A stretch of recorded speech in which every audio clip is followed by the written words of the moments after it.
Hi, circus goers, it's me, the one entire circus, Henry.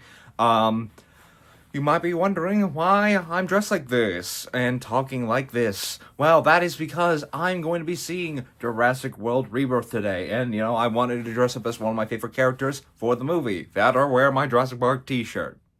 Obviously, I chose the first. Because my friend and I are going, we're dressing up as the characters from the first movie.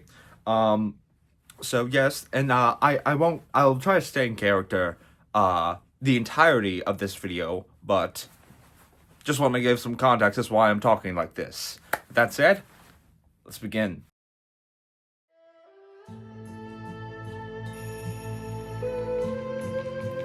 What if, during the Gallimimus vlog scene, the Gallimimus created, fire as they ran? No, like seriously, what if they did? That was the entire thought process, behind, Gallember and Tramflamus, or at least originally that was the thought process. That's usually how I create my fossil Fakémon. I take a look at the dinosaur and think, what would be a good way to make this a Pokémon, and go from there. Alright, I'm cutting the voice. It's I can't do an extended period Jeff Goldblum impression. And initially, Gallember and Tramflamus were just Gallimimus with fire powers, or rather, just Tramflamus, as I didn't realize there was also juvenile Gallimimus in that scene. But then I started to do some research and getting inspiration for these Fakémon. And the result was making Gallember and Tramflamus not only rock fire types, but having them be modeled after dragons, horses, speedsters, a certain god, and a trope. But because I didn't do the proper research, this is why their names ended up being pretty generic. Gallember is pretty obviously Gallimimus combined with Ember, and Tramflamus is also pretty obviously Trample plus Flame plus the Mimus part of Gallimimus, which means Mimic. Meaning, its name technically means Trampling Flame Mimic. You know what? That's canon now. Ooh, yes. It's canon. Tramflamus means Trampling Flame Mimic, implying there is another Pokemon that is Trampling Flame. Well, that does work, considering Blaziken does have some elements relating to what my Fakémon is based on. Okay, no more Goldblum. So what are the dragon, horses, speedsters, god, and trope these Fakémon are based on? Well, let me tell you, starting with the dragon and horse aspects. But to do that, we need to talk about another set of fire-type Pokemon. Ponyta and Rapidash. When you look at these two, you get the same idea I first had when you see them. This is just a baby horse and a unicorn with fire on their bodies. But as I learned going through their Bulbapedia pages, I learned something quite interesting. Ponyta and Rapidash may have been based on the Qilin. And sorry if I'm butchering that name, by the way, I don't speak Chinese. The Qilin is a mythical beast with different animal parts making up its body, like a chimera. They are a specific type of Lin, a Chinese mythological beast / dragon. What makes the Qilin unique from other Lin is that they only have one horn. Sometimes. They can be depicted with two horns. It's weird. In Chinese art with the Qilin, it is usually depicted with features shared with other Chinese dragons, such as scales, antlers, a lion-like head, and other stuff. But of course, what separates them is that they have a more ox-like build to their bodies and are often depicted with flames covering themselves. You can see the references to these design elements in both Gallember and Tramflamus, as well as Ponyta and Rapidash, but where do horses come in? Same way why the connection between Qilin and the Rapidash line was noticed by whoever wrote that section on Bulbapedia's Rapidash page. Qilin's connection to unicorns in general. Because of their similar body build and how they are often depicted as having one horn, the link between the two mythical creatures can be noted. So not actual horses, it's unicorns, but unicorns are technically a horned horse, so it kind kind of counts. But why choose this connection? Well, that has to do with one key thing. Speed. As of recording this video, the fastest known dinosaurs were likely a member of the Ornithomimidae family. It isn't known if they were the fastest, unfortunately, as we don't have access to time machines nor the ability to resurrect dinosaurs like it's Jurassic Park or Pokémon, but it is speculated by experts that Gallimimus specifically may have run at about 47 to 55 kilometers per hour, or for my fellow Americans, 29 to 35 miles per hour. For context, we, as in humans, can only run up to about 28 miles per hour. The T-Rex's speed is still up for debate, but it could probably run about 15 miles to 20 miles per hour. And for those wondering, Velociraptor could likely run 19 to 25 miles per hour from what I found. Yeah, I have no idea why Jurassic Park lied about the 60 miles per hour thing. Cheetahs, which can run at that speed, can only run at 60 miles per hour because they're quadruped. They got 2 pairs of legs to move twice as fast. If they had wanted to make Velociraptor speed realistic, they could have made it move at 30 to 37 miles per hour. That is the speed that the fastest biped animal of modern day, the ostrich, is able to move at. Although it's able to sprint at 40 miles per hour if I'm remembering correctly. But then again, frog DNA could have altered the raptor's speed somehow because, frogs can jump and that may have altered the muscles. Semantics! The ostrich's speed compared to Gallimimus does show that the ostrich was a little bit faster compared to the Gallimimus. But regardless of speed, Gallimimus was likely built for speed. And you know who else was built for speed? Horses. And the Flash. One of my favorite heroes, as I love sci-fi, and the Silver Age of the Flash run is pretty entertaining. The Flash holds the title for being the fastest man alive. You can see some of the design elements of the Flash and other speedsters in Gallember and Tramflamus' designs. But they also pull from what inspired Jay Garrick's design, the Greek messenger god, Hermes. The original god of speed, who wore special sandals with wings on them that helped them move particularly fast to travel from location to location, spreading words. And if you look at the feet, or rather the whatever I designed those, they were meant to be hooves, but also the feet of Gallimimus. It's weird, I know. You can see sort of feathering stick out of their legs. Now with all those inspirations done and out of the way, let's talk... You're forgetting a few things? No, I haven't, Henry. How was Jurassic World Rebirth, by the way? Oh, it was like an improved version of Jurassic Park 3. Okay, cool. Good to know. Now get back to editing. But what about the trope and the other stuff? Get back to editing. Now. You've already recorded this. You know what's going to happen. Yeah.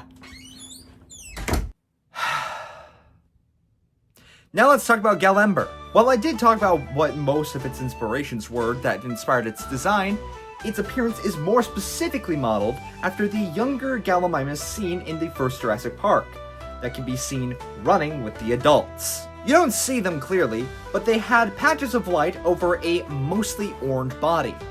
I replaced that white with yellow, of course. Its abilities are Flame Body and Quick Feet, with its hidden ability being Speed Boost. I wasn't kidding about the Blaziken thing.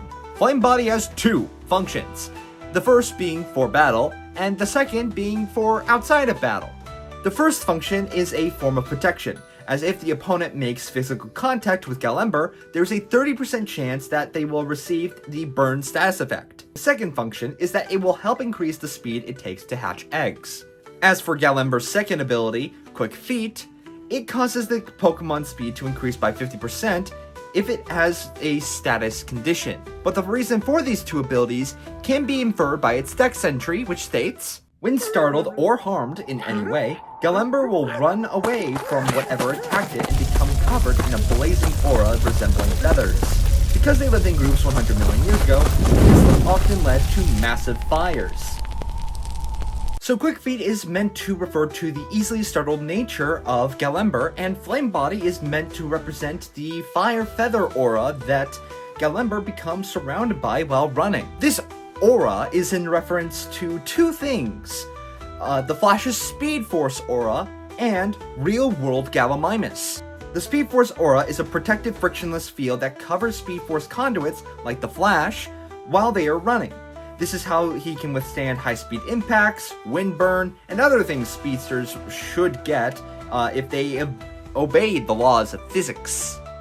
And as for feathers, real-world Gallimimus would likely have been covered in a coating of feathers, or proto-feathers. Feathers of some sort. But they don't have that because, Jurassic Park and the frog DNA, which is why they don't have feathers. Also, we didn't exactly know that at the time, I think. If a dinosaur seems inaccurate in Jurassic Park, blame the frog DNA. Similar reason as to why Gallember and Tramflamus are rock-fire types, and not just fire type. Improper restoration gave them the rock typing. And when Gallember evolves into Tramflamus, it keeps the same abilities it had before, and doesn't learn any new signature moves. But it does learn Blaze Kick, connecting it further to Blaziken. They're not related, they just have similar design elements and such. Well, they technically are related since they're both birds, in a way, but... Well, technically, but let's continue. All that there is to really learn about Tramflamus is through its dex entry, which reads, Tramflamus moves so fast that the footprints it leaves behind are in flames. This, combined with its blazing feather aura and the number of relatives it runs with, Tramflamus burns everything in its surroundings. When other Pokémon see Tramflamus running, they immediately know that their approach means that there is a destructive fire ahead, as well as an unruly predator chasing the Tramflamus. There is a lot to analyze about this dex entry, so let's go top to bottom. Tramflamus moving so fast that its footprints are on fire is a reference to a common trope started with Back to the Future, where the time-traveling DeLorean leaves a trail of fire behind once it reached its top speed to time travel. There's a science behind this, as the whole reason fire is left behind is because of friction. This trope is called the burning rubber trope, and it can be found in various bits of media. The most recent example I remember seeing this was in Doctor Who. Yeah, we're referencing all sorts of pop culture in this video. Wait until the Dinikin and Dinikiops video, okay? That video, oh my god, so much pop culture. As for the repeated mention of Tramflamus burning all of its surroundings, that is a reference to wildfires. Wildfires, bushfires, or forest fires are often naturally occurring fires that take over an environment, particularly during the hotter seasons of the year. They can be very beneficial to the ecosystem by enriching the soil, killing dead vegetation, and other things. But unfortunately, climate change makes naturally occurring wildfires a bad problem rather than a good one, because they get really out of control. And that part of wildfires is reflected in the last part of Tramflamus' dex entry, as the fires that Tramflamus brings along only causes destruction. In fact, in Pokémon Jurassic Park, Tramflamus is kept in a very closed-off area where only they live, as well as just a few other fossil Pokémon and regular Pokémon. But the Pokémon that natively exist in that area of Isla Nublar are often put into harm's way because of Tramflamus running from the unruly predator I mentioned. To understand that aspect of its dex entry, you need to understand what Keelan often represents in its mythology. In the myths it shows up in, Keelan represents the arrival of a new sage or ruler, or the death of one. And why were the Gallimimus running in Jurassic Park?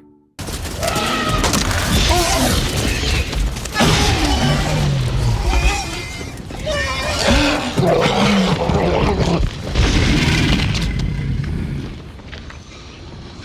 want to go now. Just look how it eats. Please. I bet you never look at birds the same way again. Yes.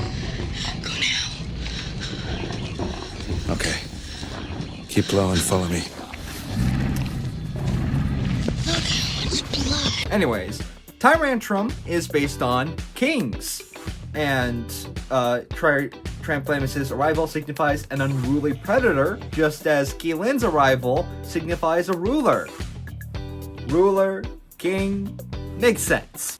Now, with all of this in mind, what do you guys think of Gallember and Tramflamus?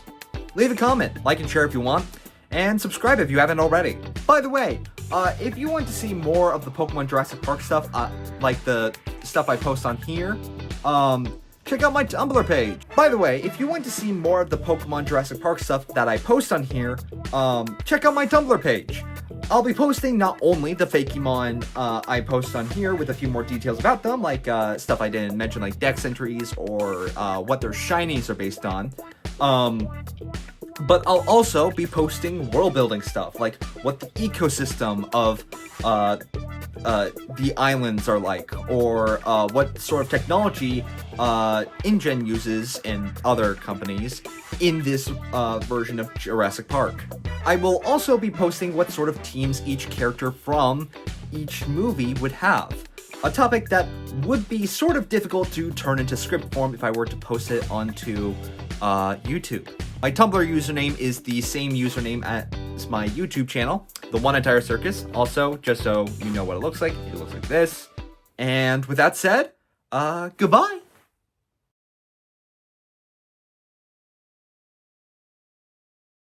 You know, I just realized I put Alan and the kids in a situation where they are likely going to die from, fire. But then again, you know, Pokemon characters usually can resist a few attacks, and Alan, in this continuity of Jurassic Park, has 2 ground-type Pokemon, and, Tim has a Sobble.